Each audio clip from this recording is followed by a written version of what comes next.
আজ নিয়ে এসেছি আলু বেগুন ডাঁটা দিয়ে কাজুলি মাছের ঝোলের একটি রেসিপি। একদম কম সময়ের মধ্যে আর খুব সহজেই রান্না হয়ে যায়। কাজুলি মাছটা কেটে ধুয়ে পরিষ্কার করে নিয়ে ওর মধ্যে লবণ হলুদ মাখিয়ে নিয়েছি। সর্ষের তেলটা খুব ভালো করে গরম করে মাছগুলোকে ভেজে তুলে নিচ্ছি। কাজুলি মাছ কিন্তু খুব বেশি ভাজতে হয় না। এবার ওই তেলের মধ্যে লম্বা করে কেটে রাখা বেগুনগুলোকেও ভেজে তুলে নিচ্ছি। বেগুনটাও লবণ হলুদ মাখিয়ে রেখেছিলাম।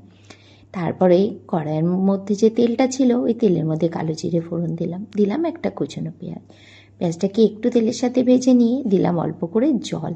তার মধ্যে একে একে জিরে গুঁড়ো, হলুদ গুঁড়ো, লঙ্কা গুঁড়ো, ধনে গুঁড়ো, স্বাদ মতো লবণ আর কাশ্মীরি লঙ্কার গুঁড়ো দিয়ে মশলাটা খুব ভালো করে কষে নেব যতক্ষণ না মশলা থেকে তেল বেরিয়ে যাচ্ছে। এবার এর মধ্যে আগে থেকে কেটে রাখা আলু আর ডাঁটাগুলোও দেবো, দিয়ে মশলার সাথে আলু আর ডাঁটাটাকে খুব ভালো করে কষে নেব। তারপরে দিয়ে দেব আগে থেকে করে রাখা গরম জল। ঢাকা চাপা দিয়ে আলু আর ডাঁটাটা 80% পর্যন্ত সেদ্ধ হওয়া পর্যন্ত অপেক্ষা করব। যখন আলু ডাঁটা সেদ্ধ হয়ে যাবে তখন চেরা কাঁচা লঙ্কার আগে থেকে বেঁচে রাখা বেগুন আর মাছগুলোকেও দিয়ে দেব। দিয়ে ঢাকা চাপা দিয়ে বেশ কিছুক্ষণ রান্না করে নেব যতক্ষণ সব কিছু না খুব ভালো করে সেদ্ধ হয়ে যাচ্ছে। ব্যাস রেডি হয়ে যাবে আলু ডাঁটা দিয়ে কাজুলি মাছের ঝোল। খেতে খুব ভালো হয়।